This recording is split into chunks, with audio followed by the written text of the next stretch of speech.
गणेशाय नमः। ओम नमः शिवाय। मैं निखिल ज्योतिष आचार्य आप सभी का मेरे चैनल पर पुनः स्वागत करता हूं। आशा करता हूं कि आप सभी स्वस्थ होंगे। महादेव की कृपा आप सभी पर सदैव बनी रहे। ये वीडियो मेष यानी कि एरीज के लिए अत्यंत विशेष है, क्योंकि इस वीडियो में मैं चर्चा करूंगा मेष के कुछ सकारात्मक पहलू के बारे में, कुछ नकारात्मक पहलू के बारे में। 15 सकारात्मक पॉइंट्स मेष के बारे में मैं बताने का प्रयास करूंगा और 10 नकारात्मक पॉइंट्स। हर व्यक्ति में कई खूबियां होती हैं, कई खामियां होती हैं। जैसा कहा जाता है कि इंग्लिश में कि नो वन इज परफेक्ट, उसी प्रकार से मेष से लेकर मीन, इन सभी जातकों में कुछ अपने अपने कैरेक्टरिस्टिक्स होते हैं। हर ये जो साइन है मेष से लेकर मीन तक का, इसमें हर साइन की कुछ अपनी खूबियां होती हैं, कुछ खामियां होती हैं। अब जो भी जातक इन से बिलोंग करता है, जैसे आप अभी हम मेष की बात कर रहे हैं, तो इस वीडियो का औचित्य क्या है? इस वीडियो का औचित्य ये है कि आप समझें जो मेष वाले जातक हैं कि उनके अंदर क्या क्या खूबियां हैं, उनके क्या क्या प्लस पॉइंट्स हैं, जिनको वो और निखारें और उभारें और उनका फ़ायदा उठाएं। और इसके साथ ही वो ये भी समझने की कोशिश करें कि उनके अंदर क्या नकारात्मक पॉइंट्स हैं, क्या नेगेटिव पॉइंट्स हैं, और उन पर काम कर सकें। पहली बात तो यह है कि एक बहुत सामान्य एक धारणा है, क्योंकि कुंडली के हिसाब से कुछ कुछ चीज़ें चेंज हो जाती है, लेकिन आप देखेंगे मेष वाले जातक अधिकतम इन चीज़ों से रिलेट कर पाएंगे। तो इस वीडियो में हम इन सारी चीज़ों की चर्चा करेंगे। ना केवल मैं बताऊंगा पॉइंट्स क्या क्या हैं, बल्कि उसको एक्सप्लेन करने का भी प्रयास करूंगा कि आपके लिए ये जो आपका कैरेक्टर है उसके पीछे क्या कारण हो सकता है। और इसके साथ ही वीडियो के अंत में 3 उपाय बताऊंगा जो मेष वाले जातकों को सदैव करने चाहिए उनके जीवन में, ताकि उनकी बाधाएं कम हो और उनको सकारात्मकता की अनुभूति हो। यदि आपकी लग्न राशि मेष है या चंद्र राशि मेष है, दोनों ही गाइडेंस के लिए इस राशिफल को देख सकते हैं। मैं हमेशा से कहता हूं कि लग्न से ज़्यादा सटीकता, लेकिन जब हम कैरेक्टरिस्टिक की बात करते हैं तो यदि आपकी लग्न राशि मेष है, चंद्र राशि मेष है, दोनों ही अवश्य इसको देखिएगा, ऑब्जर्व कीजिएगा। तो शुरू करते हैं। पहले हम बात करेंगे 15 सकारात्मक केंद्र बिंदुओं के बारे में। शुरुआत करते हैं पॉजिटिव पॉइंट्स के साथ। 15 सकारात्मक केंद्र बिंदु। सबसे पहला है ऊर्जा, एनर्जी। ये जो मेष वाले जातक होते हैं ये ऊर्जा का भंडार होते हैं। इनके अंदर ऊर्जा एक अलग ही लेवल पर होती है, अलग ही मात्रा की होती है। हाँ, इसमें कभी कभी ये होता है कि कुंडली में अगर आपका लग्न काफ़ी पीड़ित है, लग्न के स्वामी मंगल अगर नीच के हो गए, वक्री हो गए, लग्न में शनि आ गए, क्योंकि शनि अगर आपके लग्न में होंगे तो नीच के होंगे, वक्री ग्रह का प्रभाव, तो यहाँ पर कभी कभी थोड़ी सी चीज़ें चेंज हो सकती है। लेकिन अधिकतम साधारणतः जो भी मेष वाले जातक होते हैं, क्योंकि उनके जो लग्न के स्वामी है वो मंगल हैं, और मंगल स्वयं ऊर्जा का भंडार है। मंगल को अंगार कहा जाता है, मंगल अग्नि तत्व का ग्रह है। मंगल को अगर हम ग्रहों की बात करें तो उनको सेनापति की उपाधि दी गई है। मंगल स्पोर्ट्स के कारक हैं, मंगल फोर्सेस के कारक हैं। आप देखेंगे जिस भी व्यक्ति का मंगल बहुत बली होगा, मंगल बहुत स्ट्रांग होगा, उसको कुछ चीज़ों में इंटरेस्ट होगा। वो या तो फोर्सेस में जाना चाहेगा, वो पुलिस की जॉब करना चाहेगा, फोर्स जो आर्म्ड फोर्सेस है उनको ज्वाइन करना चाहेगा, या फिर स्पोर्ट्स में जाने की उसकी उत्सुकता होगी, क्योंकि ये सारी चीज़ें एनर्जी ड्रिवन है। इसमें ऊर्जा बहुत लगती है, और ऊर्जा के साथ साथ इसमें एक कॉम्पिटिटिव स्पिरिट भी होनी चाहिए, और वो सब मंगल के अधीन है। तो आपका जो पहला पॉजिटिव पॉइंट है वो है कि मंगल या मेष वालों के अंदर ऊर्जा अत्यधिक होती है, ऊर्जा का भंडार होता है। और यदि बाल अवस्था से ही मेष वाले जातकों को अपनी ऊर्जा का यूटिलाइजेशन करना सिखा दिया जाए तो बहुत संभव है कि जैसे जैसे ये अपने 20s में आते हैं, लेट 20s में आते हैं, इवन 30s तक, ये अपनी ऊर्जा का सदुपयोग कर कर बहुत अच्छी अवस्था में अपने जीवन को लेकर जा सकते हैं। तो पहला केंद्र बिंदु है कि मेष वाले जातकों में ऊर्जा का भंडार होता है। ते हैं अगले केंद्र बिंदु की तरफ, वो है कि लीडरशिप क्वालिटीज। मेष वाले जातकों के अंदर लीडरशिप क्वालिटी कूट कूट के भरी होती है। मैं हमेशा कहता हूं दे आर बॉर्न लीडर्स, मतलब कि बचपन से ही उनके अंदर वो जो एक लीडरशिप क्वालिटी होती है वो विद्यमान होती है। इसका कारण क्या होता है? इसका भी कारण केवल और केवल मात्र क्योंकि आपके लग्न के स्वामी मंगल हैं, मार्स हैं। देखिए, मैं हमेशा अपनी वीडियोस के माध्यम से बताता आया हूँ, बताने की कोशिश करता आया हूँ कि लग्न सर्वोपरि है, लग्नेश सर्वोपरि है। तो इसलिए लग्न के स्वामी का जो एक कारकत्व है ना, या जितने भी उनके कारकत्व हैं, वो उस जातक में कूट कूट के भरे होते हैं। तो मंगल क्या है, वो बॉर्न लीडर है। जैसे मैंने अभी थोड़ी देर पहले कहा कि उनको ग्रहों में सेनापति की उपाधि दी गई है, यानी कि जो आगे से लीड करता है। फॉर एग्जाम्पल, आप कॉर्पोरेट में है, वहाँ पे आप एक हेड हैं, आप लोगों की टीम को हैंडल करते हैं, लेकिन वहाँ पर मंगल की आवश्यकता ज़्यादा नहीं होती। हाँ, होती है किसी चीज़ में, लेकिन वहाँ पे शुक्र की अवस्था या बृहस्पति का इंपॉर्टेंस ज़्यादा होता है। लेकिन जहाँ पर आपको एट फ्रंट रहकर लीडरशिप दिखाकर, फॉर एग्जाम्पल हम कॉर्पोरेट की बात करें तो मार्केटिंग वो मंगल के अधीन है। रियल एस्टेट, जहाँ पे आपको लोगों को कन्विंस करना पड़ता है, आपको लोगों को बहुत एक प्रकार से थोड़ा सा झूठ भी कही है, थोड़ा सा अपने जो बातों का हेरफेर करके भी उनको कन्विंस करना पड़ता है। वो एक एग्रेसिव अप्रोच होती है, वो मंगल के अधीन है। और वैसे ही जब हम जंग की बात करते हैं, हम किसी लड़ाई की बात करते हैं, सेनापति हमने मंगल को कहा ना, तो वहाँ पर भी मंगल की ही अवस्था है। अब कोई लीडर अगर कॉर्पोरेट ऑफिस में बैठ के काम कर रहा है, वो कभी किसी जंग में तो नहीं जाएगा। वहाँ पे जो स्किल सेट है वो अलग है, वहाँ पे स्किल सेट अलग है। तो मंगल के अंदर वो एक बॉर्न लीडरशिप क्वालिटी होती है कि जहाँ पर भी कुछ मुश्किल काम होते हैं, जहाँ पर भी कुछ फिजिकल कार्य होते हैं, जहाँ पर भी अपनी एग्रेशन या अपनी ऊर्जा को दिखाना होता है, वहाँ पर मंगल एकदम और बली हो जाते हैं। और जिस व्यक्ति का मंगल स्ट्रांग है, स्पेशली हम मेष की बात कर रहे हैं, तो उनके अंदर ये लीडरशिप क्वालिटी कूट कूट के भरी होती है, और इसका भी उनको सदुपयोग अवश्य करना चाहिए। चलते हैं अगले केंद्र बिंदु की तरफ। तीसरा पॉइंट वो है कि मेष वाले जो जातक होते हैं वो बहुत एम्बिशियस होते हैं, यानी कि महत्वाकांक्षी। कारण क्या है? पहला कारण इसमें भी मैं कहूँगा क्योंकि लग्न के स्वामी मंगल हैं, क्योंकि मंगल अभी हमने डिस्कस किया, उनके अंदर ऊर्जा है, उनके अंदर लीडरशिप क्वालिटी है। अब क्या करेंगे आप इन दोनों चीज़ों का, अगर आपके पास एम्बिशन नहीं है तो इनके अंदर ऊर्जा होती है, लीडरशिप क्वालिटी होती है, और अवश्य ये चाहते हैं कि हमारे जीवन में हमें अथॉरिटी प्राप्त हो, हमारे जीवन में हम आगे बढ़े। और वो आगे कैसे बढ़ते हैं? जब व्यक्ति के अंदर एम्बिशन होता है। तो एक नेचुरल, क्योंकि इनके अंदर ऊर्जा आदि होती है तो एम्बिशन होता ही है। लेकिन इससे इंपॉर्टेंट ये है कि मेष के लिए 10वें भाव के स्वामी शनि बनते हैं और लाभ स्थान के स्वामी भी शनि बनते हैं, यानी कि दोनों ही कर्म और लाभ दोनों ही एक ही ग्रह के अधीन है। और वो ग्रह कौन है? वो है शनि महाराज, जो अपने आप में एक अथॉरिटी के कारक हैं, जो कर्म धर्माधिपति, जो कर्मों के कारक हैं। कर्म के अगर हम कर्मों की बात करते हैं तो सबसे पहले शनि का ही नाम आता है। और क्योंकि वो कर्म के साथ साथ लाभ स्थान के भी स्वामी हैं, तो ऐसे जो जातक होते हैं वो चाहते हैं कि वो जो कर्म करें उनको रिकॉग्निशन मिले, वो जो कर्म करें उसको रिजल्ट उससे मिले, और उसके कारण वो एम्बिशियस बहुत हो जाते हैं। और इस एम्बिशन से ही, इस महत्वाकांक्षा से ही वो अपने जीवन में अधिकतम उच्च पद को प्राप्त करते हैं, सफलता प्राप्त करते हैं। तो तीसरा आपका केंद्र बिंदु है कि मेष वाले जातक बहुत एम्बिशियस होते हैं। चौथे केंद्र बिंदु की तरफ। चौथा पॉजिटिव पॉइंट वो है कि मेष वाले जातकों के अंदर डिटर्मिनेशन का लेवल अलग ही स्तर का होता है। डिटर्मिनेशन मतलब कि दृढ़ता, या फिर दृढ़ जो संकल्प होता है, दृढ़ निश्चय जो होता है। तो मेष वाले जातकों के लिए जो दृढ़ता होती है, डिटर्मिनेशन होती है, वो बहुत ज़्यादा होती है।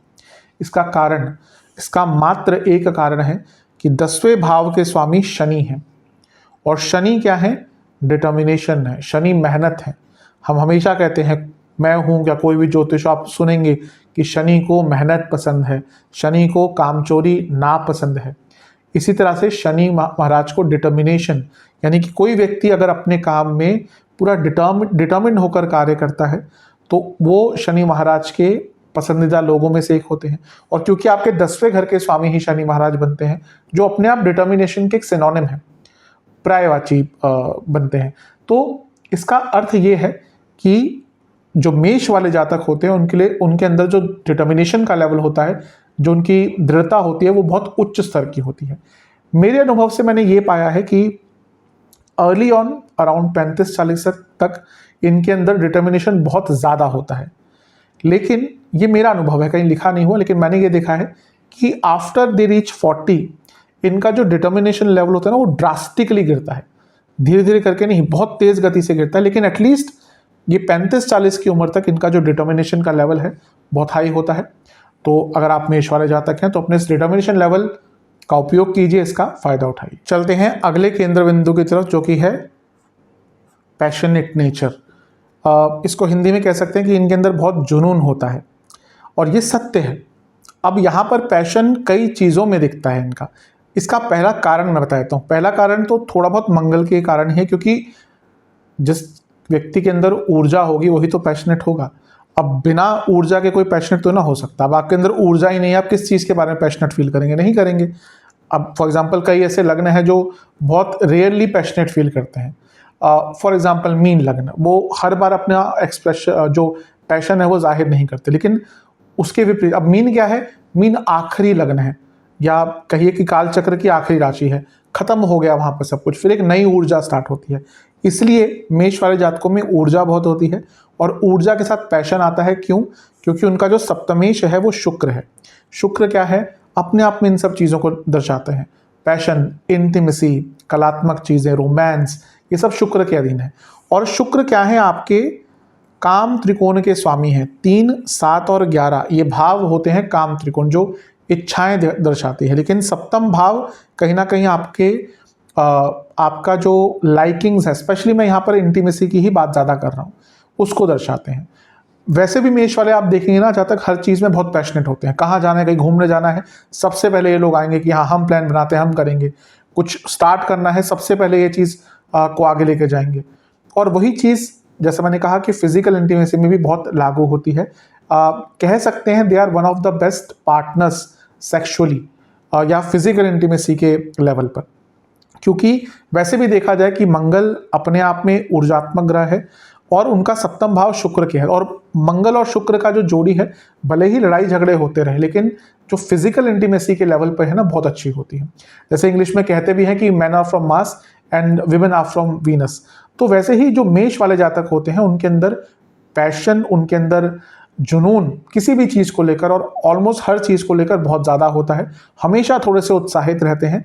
और यदि आपने इस चीज़ को समझा, मेष वाले जातकों ने, और इस ऊर्जा के सही डायरेक्शन पर आप गए, इस ऊर्जा को सही डायरेक्शन में आपने लगाया, तो अवश्य आप इस केंद्र बिंदु का, इस पॉइंट का अपने जीवन में लाभ उठा सकते हैं। आप इस पैशन को हर उस चीज़ में डालिए जो आपको जीवन में आगे लेकर जा सकती है। पढ़ाई हो गया, कोई काम हो गया। आप यकीन मानिए, इस ऊर्जा के साथ यदि आपने वो काम किया, आपको सफलता मिलने से कोई रोक ही नहीं सकता। तो आपका 5वां पॉजिटिव पॉइंट है पैशन। है छठे केंद्र बिंदु की तरफ, वो है स्किलफुल, स्किल्स। मंगल बहुत हद तक स्किल्स के कारक हैं। कौशलता हिंदी में कहेंगे। मंगल के जो स्किल्स हैं, यूजुअली हम जो फिजिकल स्किल्स होते हैं, हैंड वाले जो स्किल्स होते हैं ना, उनसे ज़्यादा डिनोट करते हैं। लेकिन यहाँ पे चीज़ें थोड़ी सी बदल जाती हैं। फॉर एग्जांपल कोई पॉटरी का काम करता है, वो मंगल के अधीन है। इवन आप जो कुकिंग लोग करते हैं, और प्रोफेशनल लेवल पे मैं कह रहा हूँ, वो भी मंगल के ही अधीन आते हैं। कुकिंग के कारक है मंगल। अब हॉस्पिटैलिटी आदि के शुक्र कारक है, ग्रोसरीज के चंद्रमा कारक, लेकिन कुकिंग के स्पेसिफिकली कारक मंगल है। क्यों? क्योंकि कुकिंग अपने आप में एक स्किल है। अब हर व्यक्ति क्या अच्छा खाना बना सकता है? दुनिया भर की यूट्यूब पे वीडियोस हैं और कहाँ सब कुछ है। क्या हर व्यक्ति अच्छा खाना बना लेगा? नहीं बना पाएगा। और क्या हर व्यक्ति हर बार अच्छा खाना बना लेगा? नहीं बना पाएगा।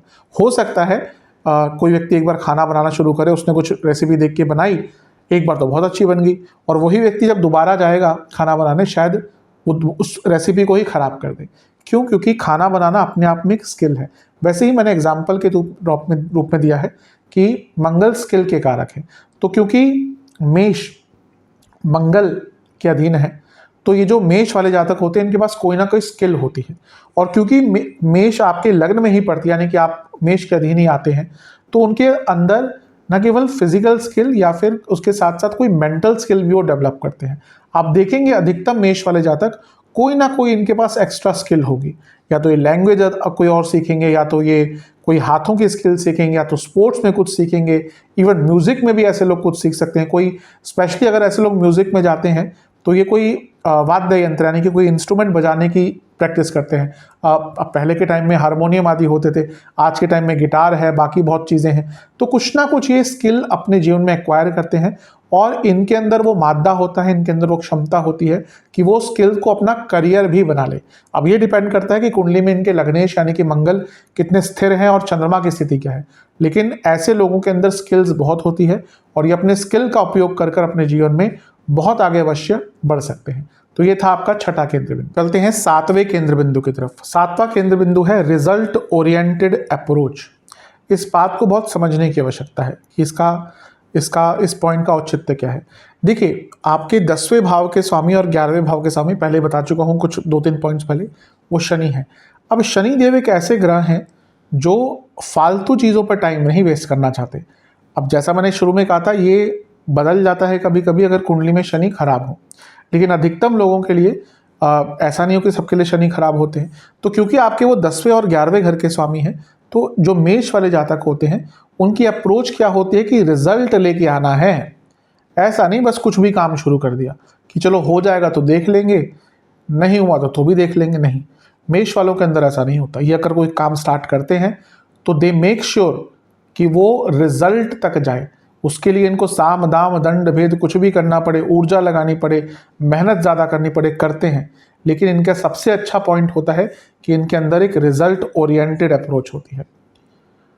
आज ज्योतिष का इतना महत्व हो सकता है अगर लोग उसको सच में यूटिलाइज करना शुरू कर दें। फॉर एग्जांपल, कोई बड़ी ह्यूमन रिसोर्स कंपनी है, अगर वो देखती है कि हमें अच्छे एम्प्लॉयज़ चाहिए, मैं कहूँगा उनको सबसे पहला जो एक प्रोफाइल देखना चाहिए ना, वो मेष वालों का ही देखना चाहिए। क्योंकि ये दीज पीपल आर लीडर्स। ये ऑर्डर लेते हैं, ये अपने सुपीरियर्स की सुनते हैं। गुस्सा होता है लेकिन दे मेक श्योर कि हाँ ऑर्डर इंप्लीमेंट हो। आप किसी बृहस्पति वाले व्यक्ति को हायर कर लीजिए, इसका बृहस्पति स्ट्रांग है, कुछ भी कर लीजिए, वो कभी भी आपकी बात ढंग से नहीं सुनेगा। लेकिन मेष वाला जातक, मंगल वाला जातक जिसका मंगल स्ट्रांग है, वो इंश्योर करेगा कि जो उसको टास्क दिया गया है उसको पूर्ण करे। सेनापति ऐसे नहीं कहते उनको। बहुत ये दुर्भाग्य है कि आज सोशल मीडिया के माध्यम से ज्योतिष की जो दशा हो रही है, जहाँ पर केवल कुछ भी उपाय के नाम पर बताया जा रहा है, लेकिन ज्योतिष की जो अपना महत्वता थी कि ज्योतिष एक दिशा दिखाने वाला एक टूल है, दिशा दिखाने वाली विद्या है, वो कहीं ना कहीं धूमिल हो रही है। खैर, वो समय के ऊपर है, चीज़ें बदलती हैं। लेकिन रिजल्ट ओरिएंटेड अप्रोच अगर किसी के अंदर होती है तो मेष के अंदर अवश्य होती है, और वो इस अपने स्किल्स को या इस अपने पॉइंट को यूटिलाइज करके अपने जीवन में सफलता अवश्य पाते हैं। 8वें केंद्र बिंदु की तरफ, रिस्क टेकिंग एबिलिटी यानी कि रिस्क लेने की क्षमता। अब ये हर व्यक्ति के अंदर नहीं होती। फॉर एग्जाम्पल, जो इसके अगला ही लग्न है वृषभ, उस पर भी बनाऊंगा वीडियो जल्दी ही, वो लोग रिस्क टेकर्स नहीं होते। क्यों? क्योंकि स्थिर है, लग्न स्थिर है। अब मेष वाले क्या है, एक तो चर लग्न है, मूवमेंट इनको पसंद होती है, और मेष के लिए मंगल लग्नेश तो है ही। अभी तक हमने बात करी कि मंगल लग्नेश है, लेकिन मंगल के 2 भाव हैं आपके लिए। उनका जो दूसरा भाव है वो है अष्टम भाव, यानी कि जहाँ पर वृश्चिक आपका पड़ता है। तो अष्टम भाव अस्थिरता है, अष्टम भाव आकस्मिकता है, और अष्टम भाव ही रिस्क टेकिंग एबिलिटी है। तो क्योंकि मंगल नेचुरली आपके अष्टम भाव के स्वामी हैं, इसलिए मेष वाले जातकों के अंदर रिस्क टेकिंग एबिलिटी होती है। अब देखिए, अधिकतम हर व्यक्ति, मैं हूं कोई भी हूं, चाहते हैं कि रिस्क ना हो, अधिकतम लोग। लेकिन कभी कभी आपको जीवन में आगे बढ़ना है तो रिस्क लेना ही पड़ता है। अगर आपके जीवन में स्टैग्नेशन आई हुई है, कुछ बदल ही नहीं रहा, कुछ अच्छा हो ही नहीं रहा, तो कभी कभी वहाँ पर रिस्क लेना होता है। और यहाँ पर मेष वाले जातक बहुत स्ट्रांग होते हैं, बहुत इंटेलिजेंट होते हैं, क्योंकि अगर उनको दिखता है कि थोड़ी सी भी अपॉर्चुनिटी है ना, वहाँ पर रिस्क लेते हैं। और यकीन मानिए, आप अपने आसपास सफल लोगों को देखिए, मैं मीडियोकर नहीं बोलूँगा, फिर जो अच्छा करे, जो बहुत अच्छा करा है, जिन्होंने अपना ही नहीं, अपने पूरे परिवार का लाइफस्टाइल बदला है, अपने पूरे परिवार को आगे लेके गए हैं, एक अलग लेवल पर लेके गए हैं, उन लोगों ने कहीं ना कहीं अपने जीवन में रिस्क लिया होगा। तो वहाँ पर मेष भी है और मंगल भी है। तो आपका जो 8वां केंद्र बिंदु है कि मेष के अंदर रिस्क टेकिंग एबिलिटी होती है। 9वें केंद्र बिंदु की तरफ, वो है फैमिली ओरिएंटेड पर्सन, यानी कि इन लोगों को अपने फैमिली के बारे में सोचना, उनके लिए कुछ करना, उनके लिए स्पेशल करना बहुत पसंद होता है। और ये इनका जो मेन, ये भले ही बाहर जाकर कुछ भी एग्रेसिव काम करें, स्पीचेस दें, अपनी प्रेजेंटेशंस दें, बहुत एग्रेसिव अप्रोच हो, लेकिन घर में अधिकतम ऐसे लोग बहुत घर वालों का बहुत ख्याल रखते हैं। ठीक है, एग्रेशन इनका एक नेचुरल नेचर है, तो घर में भी लड़ाई झगड़े हो जाते हैं, लेकिन केयरिंग बहुत करते हैं। और घर का एक ऐसा नहीं कि केवल एक दो सदस्य की, अगर इनसे संबंधित कुछ लोग हैं, ये उन सबकी केयर करना पसंद करते हैं। फॉर एग्जांपल, इनके अगर जॉइंट फैमिली है तो अगर ये छोटे हैं तो अपने से सबसे बड़ों की, फॉर एग्जांपल सबसे छोटे बेटे हैं तो इनके जो बड़े भाई बहन हैं उनके बच्चों की भी केयर करेंगे, उनसे बड़े भाई बहन हैं तो उनके भी केयर करेंगे, अपने माँ बाप की केयर करेंगे, बच्चों की केयर करेंगे। और केयर करना अलग चीज़ होती है, इनका पूरा ओरिएंटेशन ही वो होता है। ये जो इतनी मेहनत करते हैं ना, इनके पीछे एक सबसे बड़ा कारण यही होता है कि चाहते हैं कि अपने फैमिली मेम्बर्स को, अपने जो भी इनके घर के लोग हैं, उनको कुछ स्पेशल दे पाएँ, उनके लिए कुछ स्पेशल कर पाएँ। जैसा मैंने कहा था कि उनका लाइफस्टाइल इंप्रूव कर पाएँ। तो भले ही कुछ भी ये कर रहे हो physically, back of the mind, subconscious mind में इनका यही चलता रहता है कि ये अपने फैमिली के लिए क्या कर सकते हैं। और ये बहुत फैमिली ओरिएंटेड होते हैं, फैमिली की केयर भी करते हैं, रख रखाव भी करते हैं। और ये है उनका नवा पॉइंट जो इनको थोड़ा सा अलग भी बनाता है।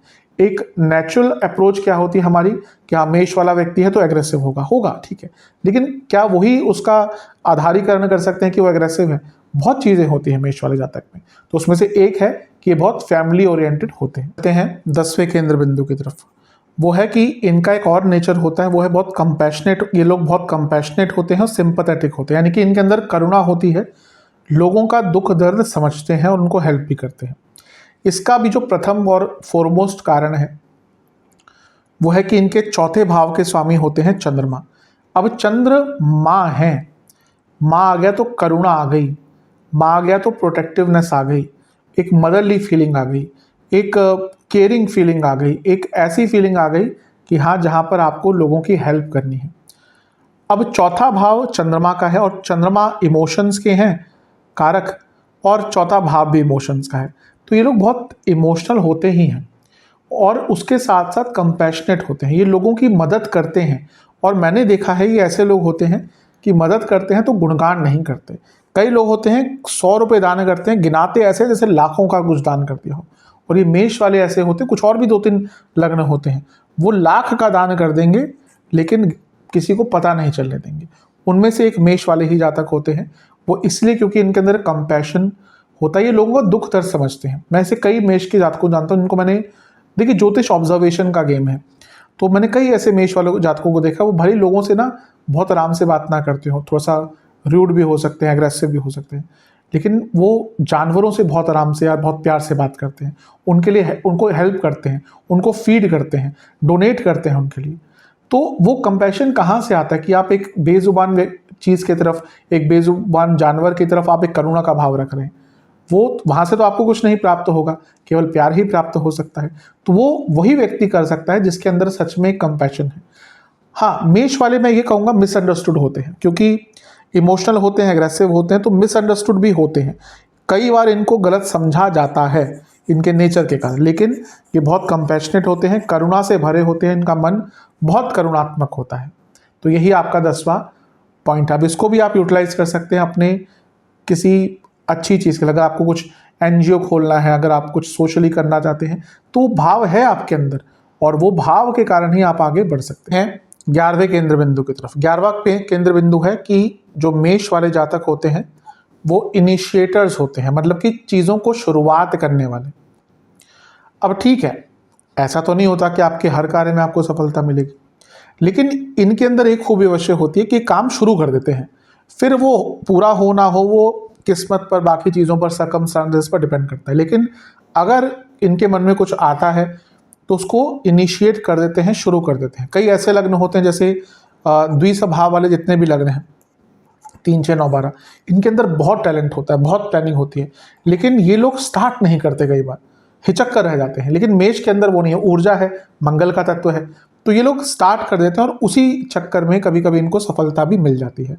तो उसका एक कारण तो मंगल का ऊर्जात्मक होना ही है, और इसके साथ ही इनके 2 उपचय भाव जो हैं वो बुध के अधीन आते हैं, दोनों ही उपचय भाव। वैसे 3, 6, 10 और 11 ये उपचय भाव हैं। तो ये जो 3 भाव, ये जो 2 भाव होते हैं ना 3 और 6, ये भी व्यक्ति को इनिशिएट करवाते हैं। जो व्यक्ति रिस्क लेता है, कुछ स्टार्ट करता है ना, वो तीसरे और छठे भाव का कहीं ना कहीं उनमें योगदान होता ही है।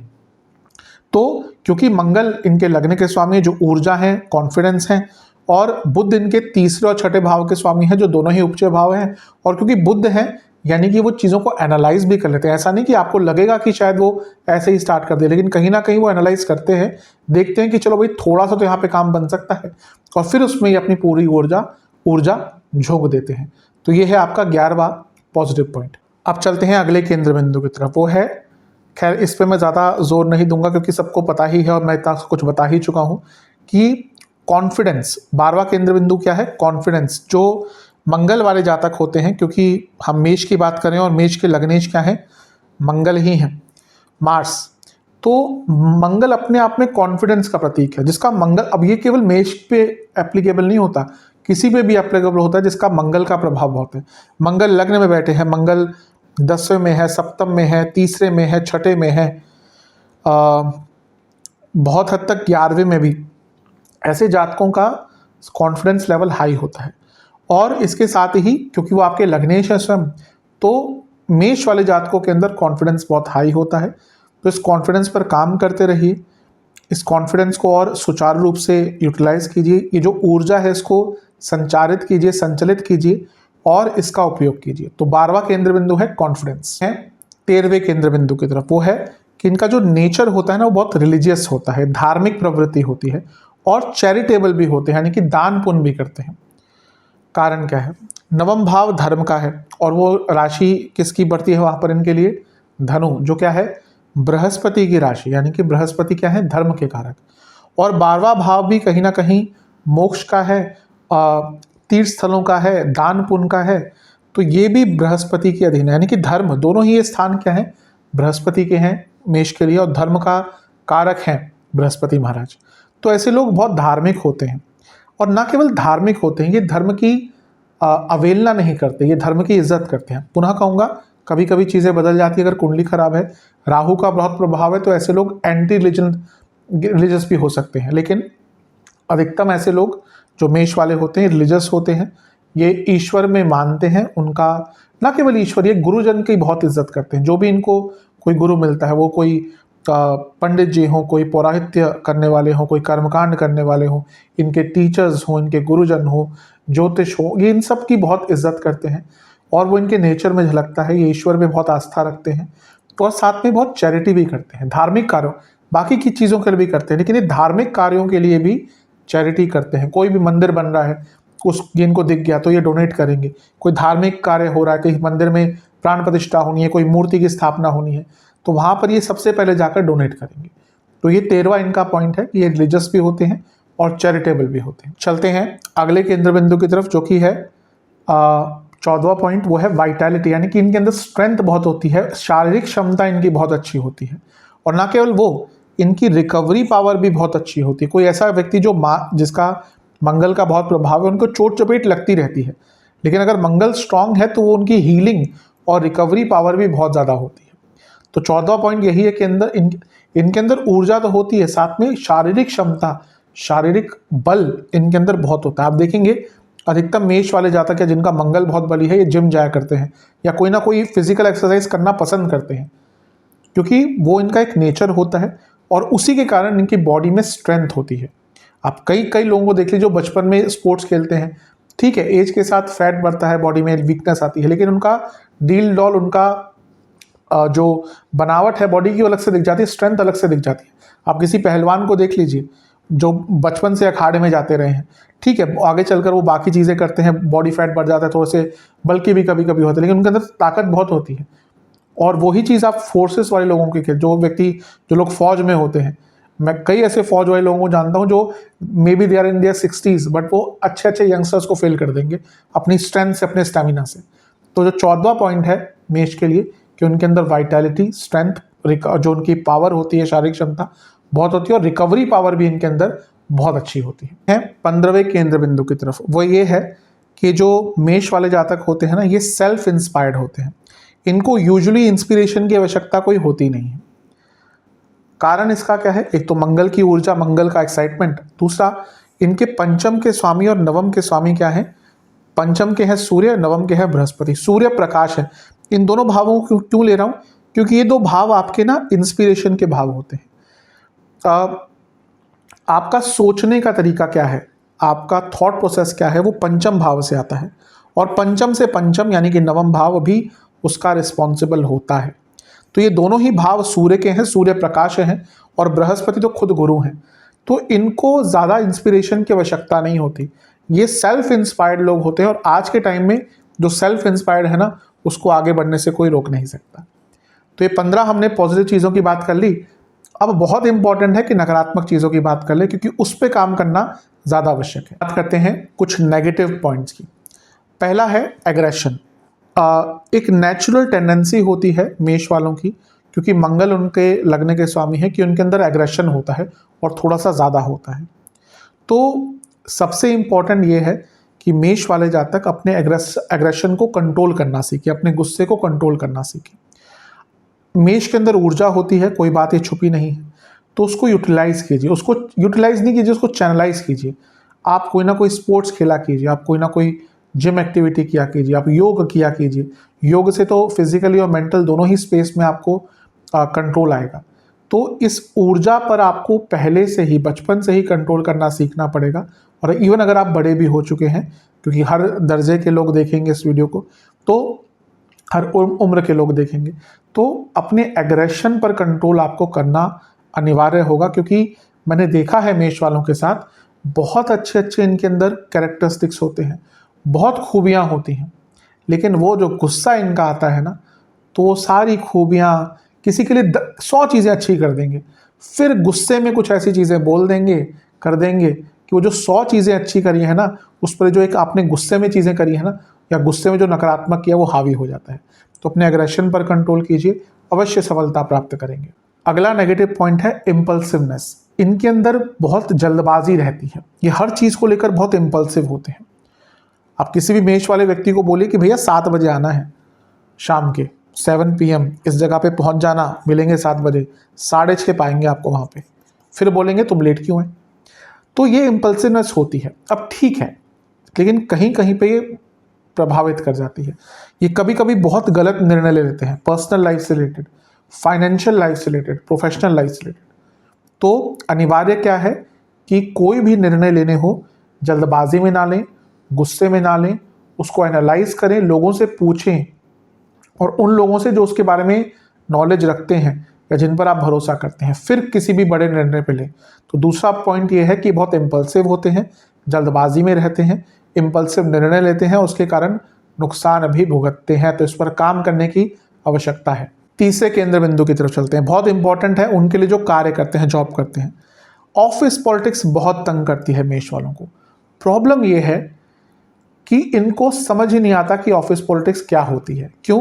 क्योंकि अधिकतम जो, अब देखिए, मैंने कहा कुंडली के अनुसार चीज़ें चेंज होती है। मैं ये नहीं कहूँगा कि कोई भी मेष वाला ऑफिस पॉलिटिक्स नहीं करता या उसको नहीं समझ सकता, लेकिन अधिकतम जो मेष वाले लोग होते हैं, ये मन के सीधे होते हैं। भले ही गुस्सा हो, भले ही टू द पॉइंट हो, भले ही एग्रेसिव हो, भले ही इम्पल्सिव हो, लेकिन मन के साफ होते हैं और इनके खिलाफ षड्यंत्र रचे जाते हैं, ऑफिस पॉलिटिक्स का शिकार बनते हैं। और प्रॉब्लम यह है कि इनको समझ ही नहीं आता कि जो लोग इनके साथ में बैठकर काम करते हैं ना, जो इनके दोस्त बनते हैं, वही सबसे ज़्यादा इनके खिलाफ ऑफिस पॉलिटिक्स करते हैं। तो ऑफिस पॉलिटिक्स को समझना, उसको डिप्लोमेटिकली हैंडल करना, ये नहीं कर पाते, और वही इनके जीवन में नेगेटिव एक पॉइंट बनता है, और वो इनका सबसे बड़ा ड्रॉबैक होता है।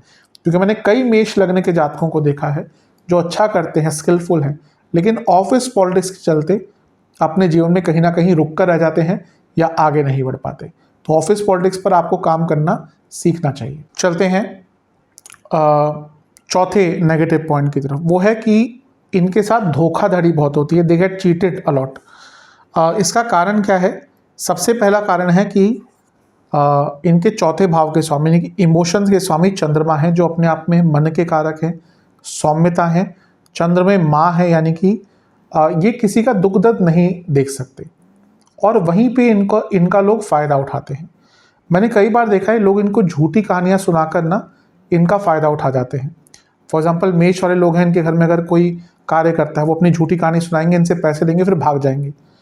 और इवन मैंने तो ऐसा भी देखा है कई मेष वाले लोगों को कि राह चलते भी कोई अनजान भी व्यक्ति इनको अपनी अगर दुख भरी कहानी सुनाना शुरू कर दे, वो सत्य है असत्य है बात की बात है, वो जाते ही नहीं वहां तक, वहीं पे इमोशनल हो जाते हैं और लोगों की हेल्प करना शुरू कर देते हैं। अब हेल्प करने में कोई बुराई नहीं है, लेकिन ये लोग समझ नहीं पाते कि अधिकतम लोग इनको धोखा देते हैं, और वो एक कारण चौथे भाव के चंद्रमा के कारण भी होता है, और साथ में इनका अपना जो एक नेचर होता है ना मंगल का, वो उदारता वाला होता है। तो मेष क्योंकि मंगल क्योंकि स्वामी है मेष के, तो इनका नेचर ही उदारता वाला होता है। दूसरों का दुख दर्द नहीं सह पाते, नहीं देख पाते, और उनकी हेल्प करने के चक्कर में कभी कभी ये अपना नुकसान भी कराते हैं, लोग इनसे धोखाधड़ी करते हैं। पांचवें केंद्र बिंदु की तरफ नेगेटिव में, वो है कि ये पैसे नहीं बचा पाते, भले ही पैसा कितना भी कमा लें। अधिकतम इसमें से जो मेष वाले जातक हैं, पैसा पूरा या जितना इनको बचाना चाहिए नहीं बचा पाते। पहला कारण क्या है कि मूवेबल साइन है, चर राशि है जो मेष है।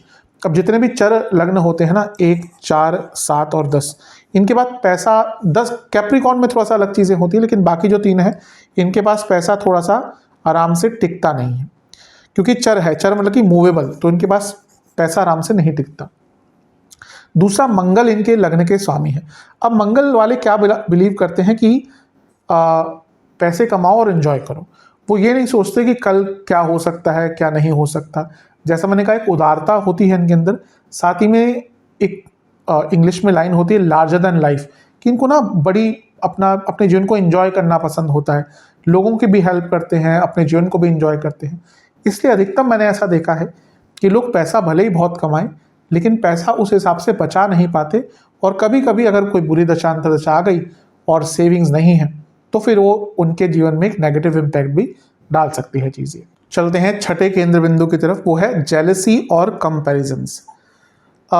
जेलसी अब शायद कई लोग नहीं माने, लेकिन थोड़ा सा ना मंगल, क्योंकि मंगल का तत्व है, मंगल के साथ जेलसी थोड़ी सी हम रिलेट करते हैं। जो मंगल के कई कारकत्व, ग्रहों के राशियों के बहुत कारकत्व हैं ज्योतिष में, उसमें से कहीं ना कहीं थोड़ी सी जेलसी आती है। मैं ये नहीं कहता कि ये बहुत नेगेटिवली ऐसा कुछ जेलस फील करते हैं, लेकिन कहीं भी देखते हैं ना कि यहाँ कुछ अच्छा हुआ है या फिर कुछ इनसे बेटर हुआ है, तो ये उसके बारे में सोचना शुरू कर देते हैं, थोड़ा सा जलन की भावना।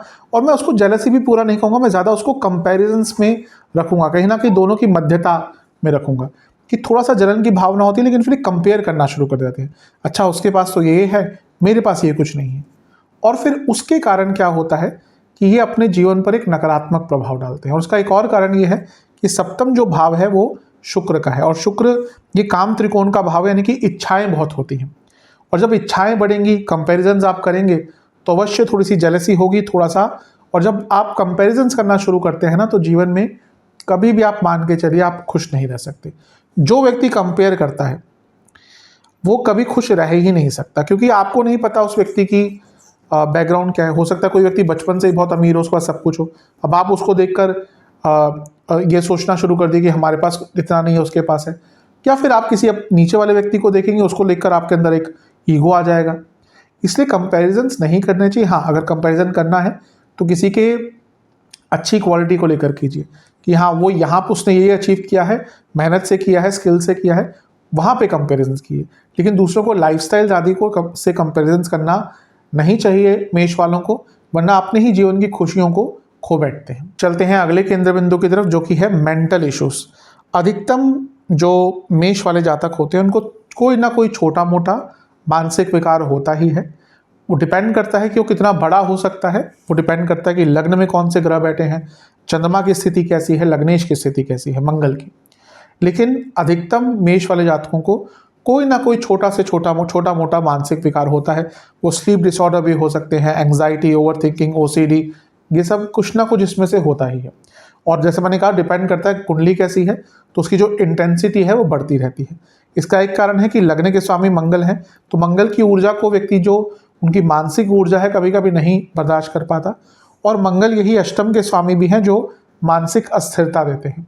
और दूसरा, चौथे भाव के स्वामी चंद्रमा है, तो मन बहुत अस्थिर रहता है, एक जगह पर केंद्रित नहीं रह पाता, और इसके कारण भी जो मानसिक विकार है वो बढ़ते हैं। अगला केंद्र बिंदु, आठवां नेगेटिव पॉइंट, कि इनके अंदर दूसरों को लेकर बहुत ओवर एक्सपेक्टेशंस होती हैं। ये दूसरों से कभी कभी बहुत ज़्यादा एक्सपेक्ट करना शुरू कर देते हैं। ये उनके लिए भी करेंगे, लेकिन बहुत जल्दी ये लोगों से ना एक्सपेक्टेशन शुरू कर देते हैं। फॉर एग्जाम्पल कोई इनका कोई दोस्त बना, 2 महीने में ही 3 महीने में ही उनसे ऐसी एक्सपेक्टेशन रखना शुरू कर देते हैं, और उनके लिए भी खूब करते हैं। बस प्रॉब्लम यह है कि वो एक्सपेक्टेशन नहीं रखनी चाहिए कि वो रेसिप्रोकेट करेंगे, क्योंकि जहाँ पे आप ये एक्सपेक्टेशन से करते हैं कुछ कार्य या कोई कुछ भी दोस्ती हो गया, रिलेशनशिप हो गया, कि ये रेसिप्रोकेट भी होनी चाहिए, तो फिर वहाँ पे आपको उसके नेगेटिव परिणाम भी देखने को मिल सकते हैं। तो 8वां जो एक नेगेटिव पॉइंट मेष का है वो ये है कि ये लोगों से बहुत ज़्यादा ओवर एक्सपेक्ट करते हैं, इवन अपने लोगों से भी, अपने रिश्तेदारों से भी, और फिर उसके कारण भी इनको जीवन में दुख का सामना करना पड़ता है। 9वें यानी कि 9th नेगेटिव पॉइंट की तरफ, वो ये है कि ये लोगों पर ट्रस्ट बहुत जल्दी कर लेते हैं। इसका पहला कारण तो खुद मंगल ही है, क्योंकि मंगल, जैसा मैं कई बार समझाता हूँ, थोड़े से छल कपट से रहित होते हैं।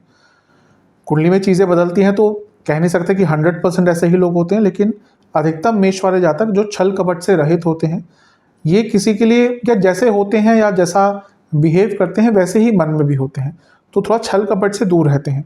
अब मंगल क्या है ना, सेनापति हैं, वो सामने से लड़ते हैं, लेकिन ये गलत लोगों पर भरोसा करते हैं। इसका पहला कारण यह है कि मंगल का अपना ही तत्व ऐसा है, और जैसा मैंने कहा कि उदारता होती है उनके अंदर, तो इनको लगता है कि हम अच्छे तो दूसरे भी अच्छे, और वहीं पर ये धोखा खाते हैं और ये गलत लोगों पर ट्रस्ट करते हैं, और उसके कारण अपने जीवन में ये कई बार कुछ नेगेटिव सर्कमस्टांसेस फेस करते हैं।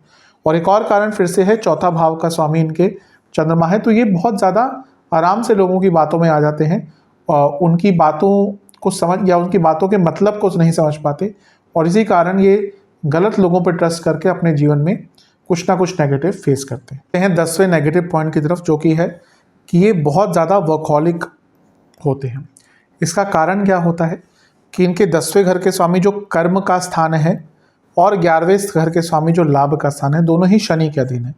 तो ये लोग एक्सपेक्टेशंस के साथ काम करते हैं, ये लोग रिजल्ट ओरिएंटेड काम करते हैं, लेकिन क्योंकि शनि अपने आप में वर्कहॉलिक ग्रह है, तो अधिकतम जो मेष वाले जातक होते हैं वो बहुत वर्कहॉलिक होते हैं।